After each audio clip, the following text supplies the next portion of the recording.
besimi në një Zot, si koncept i pastër, më i çiltër, si një drejtë e madhe ndaj Zotit të Madhërisëm, automatikisht ajo të sjell pastaj të kesh edhe drejtësi ndaj krijesave.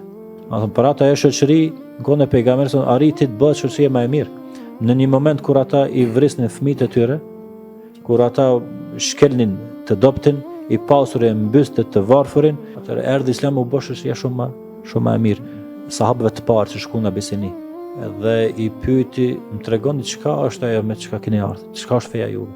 Pejgamberi jon na urdhnon ta adhurojmë Allahun një, mos i bëjmë shirk atij. Pastaj i tha e të falmi namazin. E treta tha na ka urdhnuar që ta flasim të vërtetën, ta bëjmë amanetin, ta çojmë fjalën në vend, mos ta shkelim derin askujt. Islami është një tërësi e madhe e rregullave njerëzore që padyshim që burrojnë prej të besimit, prej të imanit.